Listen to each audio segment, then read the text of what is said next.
اب آئیے جہاد کی منزلیں، 3 منزلیں پہلے بنیادی سمجھ لیجئے۔ سب سے پہلی منزل جہاد کی وہ ہے جہاد فی سبیل الحیات، زندہ رہنے کے لیے جہاد، جسے علامہ اقبال نے جہاد زندگانی کہا ہے، یا جسے جو نظریہ ارتقاء ہے اس کے جو فلسفیانہ مباحث ہیں ان میں اصطلاح آتی ہے اسٹرگل فار ایگزسٹنس، زندہ رہنے کے لیے، وجود کے برقرار رکھنے کے لیے آپ کو جد و جہد کرنی پڑتی ہے، اور ظاہر بات ہے کمپٹیشن ہے، ایک ہی ملازمت کی کہیں کوئی جگہ نکلی ہے اور اس کے لیے سینکڑوں درخواستیں ہیں، اور ہر درخواست کنندہ جو ہے وہ اپنا سا دوڑ لگا رہا ہے، کوئی سفارش ہے، کوئی یہ ہے، کوئی وہ ہے، بھاگ دوڑ ہے، یہ سب جہاد ہو رہا ہے، لیکن کاہے کے لیے؟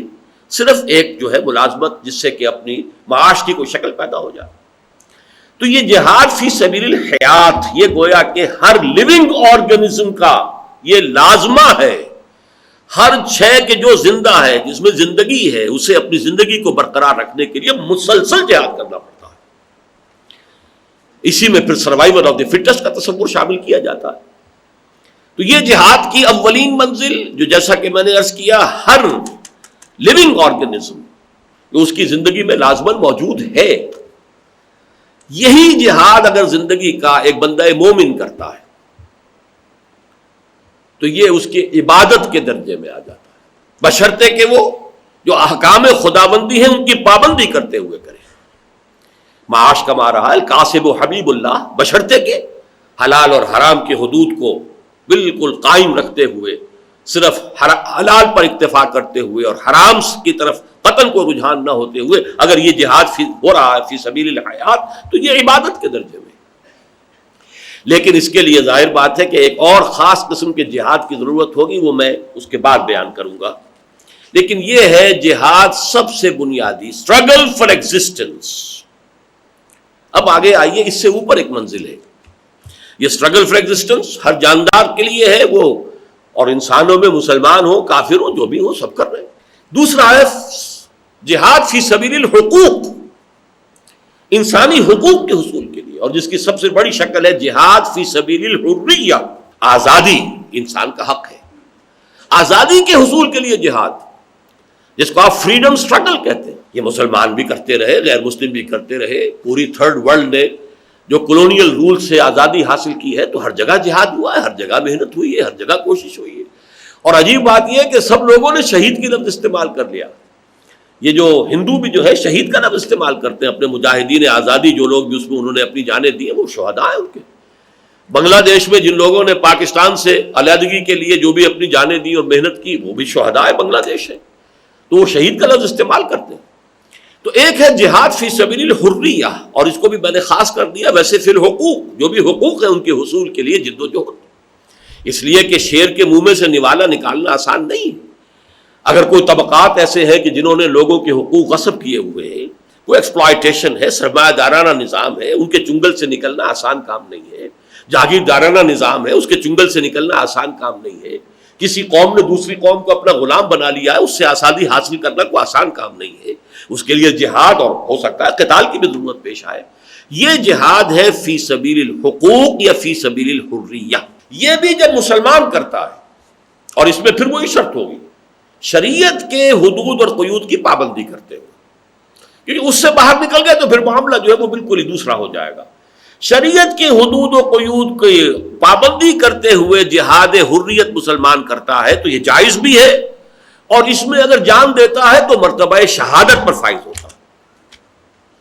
اگرچہ یہ شہادت وہ نہیں ہے جو جہاد فی سبیل اللہ کی شہادت ہوگی، درجات کا فرق رہے گا، اگر حفظ مراتب نہ کنی زندگی، درجوں میں اگر فرق کی بات ہے تو اس کو تو ہمیں پیش نظر رکھنا ہوگا، لیکن ہے یہ بھی شہادت، اس لیے کہ حضور نے فرمایا صلی اللہ علیہ وسلم من قتل دون مالہ فہو شہید، کوئی مومن اگر اس کے اوپر ڈاکوؤں نے حملہ کیا ہے، اب اس کے لیے 2 راستے کھلے ہیں، یا تو کہیں کہ جان بخشی کرو بھائی جو میرے پاس ہے لے لو، اور ایک یہ کہ وہ اپنے مال کی حفاظت میں ڈٹ جائے، مقابلہ کرے۔ اب اگر مارا گیا ہے تو اس کا درجہ شہادت کا ہے، من قتل دون مالہ، جو شخص، جو مسلمان، جو بندہ مومن اپنے مال کی حفاظت کرتے ہوئے مارا گیا وہ شہید ہے۔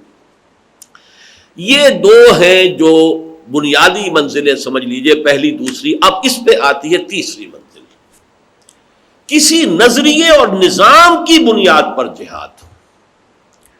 آپ کسی خاص نظریے کے قائل ہو گئے ہیں، اس کی حقانیت جو ہے وہ آپ کے دل میں بیٹھ گئی ہے، جاگزی ہو گئی ہے.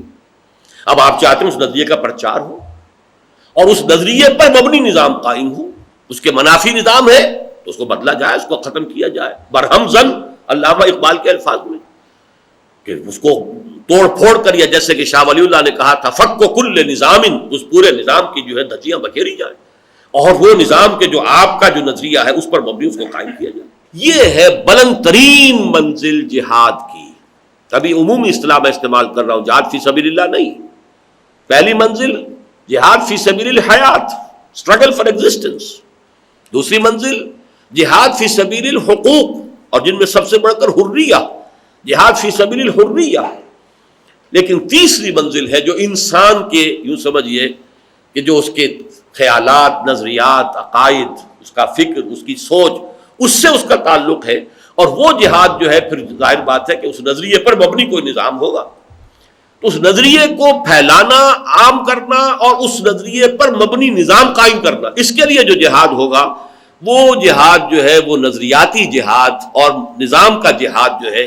اب اس کو آپ نوٹ کیجئے، میں نے مثال سب سے پہلے کمیونسٹ کی دی. کسی کے ذہن میں مارکسسٹ فلسفی بیٹھ گئی ہے، اسی کو صحیح سمجھتا ہے، تاریخ کی وہی تعبیر اس سے حق معلوم ہوئی ہے. اب اس کی بنیاد پر اس نے اس نظریے کو پھیلایا، پھر انقلاب برپا کرنے کے لیے تن من دھن کی بازی لگا دی. یہ جہاد فی سبیل الاشتراکیہ، اشتراکیت کے راستے میں جہاد. جہاد فی سبیل الڈیموکراتیہ، ڈیموکریسی کے راستے میں. آپ جو ہے جو فیوڈل سسٹم ہے یا اور اسی طرح کی جو بھی اوپر لوگوں کے جو ہے عوام کی گردنوں کے اوپر جن لوگوں نے اپنے خدائی کے تخت جو ہے جما رکھے، ان سے آزادی حاصل کرنا، ڈیموکریسی قائم کرنا، حقوق حاصل کرنا جہاد ہے. اسی طریقے سے نوٹ کیجئے جہاد فی سبیل شرک، شرک کے لیے جہاد کرنا. اور اس معنی میں یہ لفظ قرآن مجید میں 2 جگہ آیا ہے، مشرک والدین کے لیے جہاد، سورہ عنکبوت میں بھی اور سورہ لقمان میں بھی. وَإِن جَاهَدَاكَ عَلَىٰ أَن تُشْرِكَ بِي مَا لَيْسَ لَكَ بِهِ عِلْمٌ فَلَا تُطِعْهُمَا وَإِن جَاهَدَاكَ لِتُشْرِكَ بِي مَا لَيْسَ لَكَ بِهِ عِلْمٌ فَلَا تُطِعْهُمَا. صرف عَلَىٰ أَن اور لے یہ فرق ہے، باقی بالکل وہی آیت ہے کہ جو مشرک والدین تھے ان کے جب بیٹے، ان کے نوجوان بیٹے ایمان لے آئے محمد رسول اللہ صلی اللہ علیہ وسلم پر، تو اب سارا دباؤ جو تھا مشرک والدین کی طرف سے وہ یہ تھا کہ واپس آؤ، اپنے آبائی دین میں واپس آؤ، چھوڑو اس محمد کے دین کو. یہ ان کا دباؤ، یہ ان کی کوشش، یہ در حقیقت ان کا جہاد تھا فی سبیل الاشتراکیہ، فی سبیل الباطل، فی سبیل الکفر، فی سبیل الطاغوت.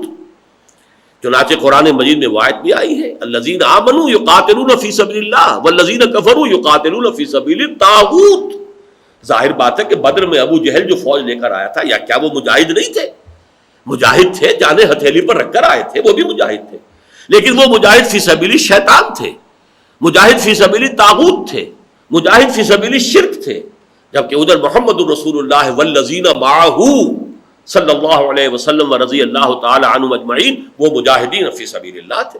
یہاں اب آ کر مجاہدین فی سبیل اللہ، جہاد فی سبیل اللہ کی اصطلاح معین ہوئی کہ یہ جہاد کی تیسری منزل ہے جس کی بنیاد کسی نظریے پر ہے، اور وہ نظریہ اسلام میں ایمان ہے. ایمان کے اس نظریے پر ایک نظام قائم ہوتا ہے، اس نظام کو قائم کرنے کی جد و جہد یہ ہے جہاد فی سبیل اللہ. فمحمدنا هو سيدنا فالعز لنا لإجابته.